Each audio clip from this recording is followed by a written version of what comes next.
Assalamualaikum warahmatullahi wabarakatuh. Hai anak-anak solih dan solihah, bagaimana kabar kalian hari ini?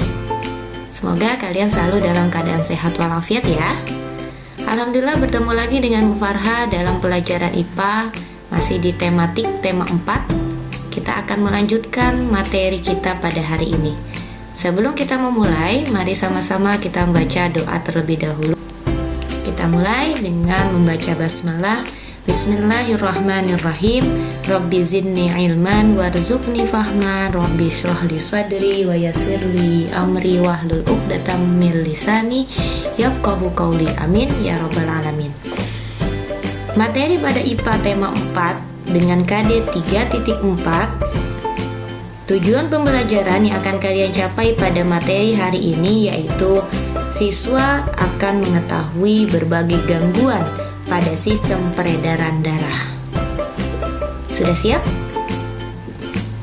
Tahukah kamu bahwa setiap hari jantung kita berdetak sekitar 100.000 kali dan mengirim setidaknya 2.000 galon darah yang mengalir di seluruh tubuh kita.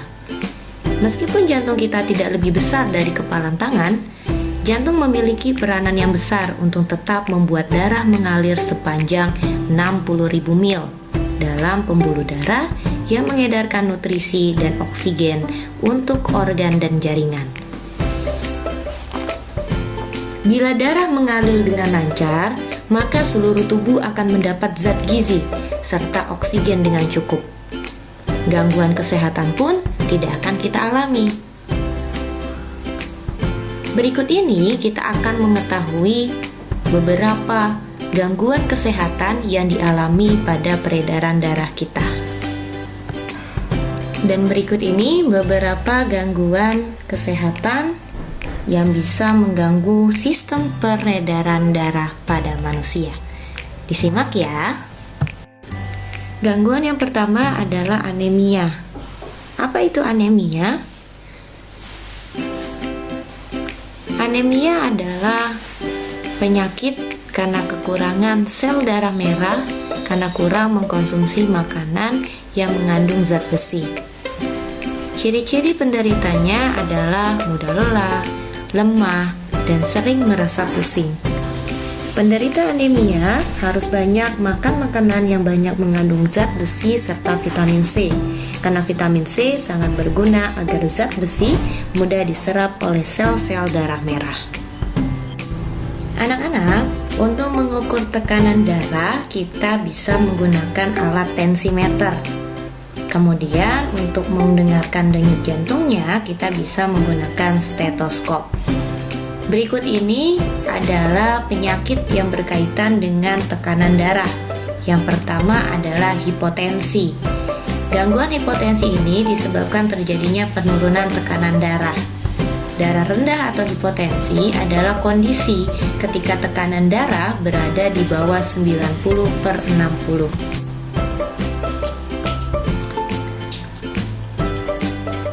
Lalu bagaimana cara mencegah terjadinya hipotensi? Nah, tekanan darah rendah atau hipotensi ini bisa kita atasi dengan mengkonsumsi makanan yang mengandung sodium, banyak minum air putih, istirahat yang cukup, dan tidak berdiri dalam waktu yang lama. Mengapa demikian? Karena jika tekanan darah rendah, maka pasokan darah yang mencapai ke otak sedikit sehingga tubuh kehilangan kesadaran atau bisa disebut pingsan. Selanjutnya gangguan yang ketiga adalah tekanan darah tinggi atau hipertensi. Penyakit hipertensi ini,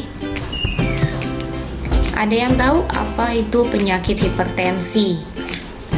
Hipertensi atau tekanan darah tinggi adalah kondisi saat tekanan darah kita berada pada nilai 130-80. Ya, itu disebabkan karena naiknya tekanan darah yang bisa diakibatkan oleh penyempitan pembuluh darah. Selanjutnya, gangguan pada organ peredaran darah bisa juga terjadi karena pelebaran pembuluh darah. Salah satunya adalah ambient atau wasir. Wasir ini terjadi karena pelebaran pembuluh darah pada sekitar anus. Wasir ini biasanya terjadi karena mengenjan saat buang air besar, obesitas, ataupun saat kehamilan. Gejala umumnya yaitu ketidaknyamanan, terutama saat buang air besar atau ketika duduk. Gejala lainnya juga bisa terjadi pendarahan. Bagaimana cara mencegahnya? Yaitu makan makanan yang berserat tinggi. Selanjutnya, penyakit yang kelima adalah varises. Apa itu varises? Varises adalah pelebaran pembuluh darah di kaki.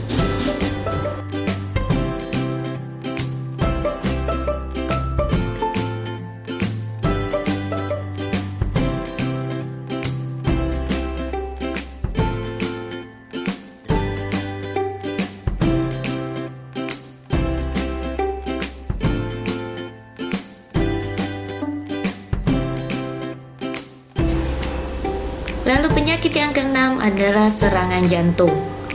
Tahukah kamu apa itu serangan jantung? Mari kita simak penjelasan berikut ini.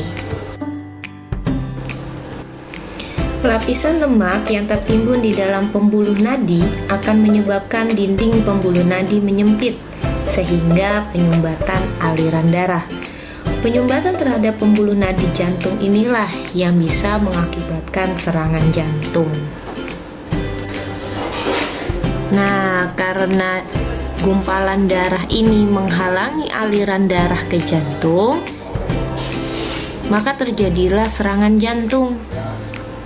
Karena tanpa darah, jaringan kehilangan oksigen dan mati. Gejala dari penyakit ini bisa berupa rasa sesak atau nyeri dada, leher, punggung, lengan, serta kelelahan, detak jantung yang abnormal, serta kecemasan. Bagaimana cara mencegahnya? Yaitu merubah gaya hidup yang sehat.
Lalu penyakit yang ketujuh adalah stroke.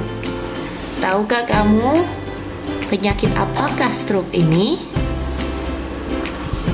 Stroke adalah kondisi yang terjadi ketika pasokan darah ke otak terganggu atau berkurang akibat adanya penyumbatan yang terjadi pada pembuluh nadi di otak. Tanpa darah, otak tidak akan mendapatkan asupan oksigen dan nutrisi, sehingga sel-sel pada bagian area otak akan mati. Kondisi ini menyebabkan bagian tubuh yang dikendalikan oleh area otak yang rusak tidak dapat berfungsi dengan baik.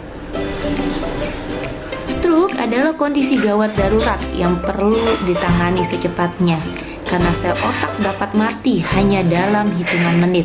Maka dibutuhkan tindakan penanganan yang cepat dan tepat yang dapat meminimalkan tingkat kerusakan otak dan mencegah kemungkinan munculnya komplikasi. Begitulah tadi 7 gangguan sistem peredaran darah pada manusia. Semoga kalian bisa memahaminya dengan baik. Jika ada hal-hal yang ingin kalian tanyakan lebih lanjut, silakan tanyakan kepada wali kelas masing-masing ya. Mari kita terapkan pola hidup bersih dan sehat, mengkonsumsi makanan yang bergizi agar terhindar dari berbagai macam penyakit. Mungkin hanya ini yang bisa Bu Farah sampaikan pada pertemuan kita pada hari ini. Kurang lebihnya Bu Farah mohon maaf. Mari kita akhiri dengan mengucap hamdalah. Alhamdulillahirrabbilalamin. Sampai berjumpa pada video-video pembelajaran berikutnya. Tetap jaga kesehatan, cuci tangan setelah melakukan berbagai aktivitas. Jangan lupa konsumsi makanan yang bergizi, istirahat yang cukup agar tubuh kita tetap fit dan sehat. Sampai berjumpa. Wassalamualaikum warahmatullahi wabarakatuh.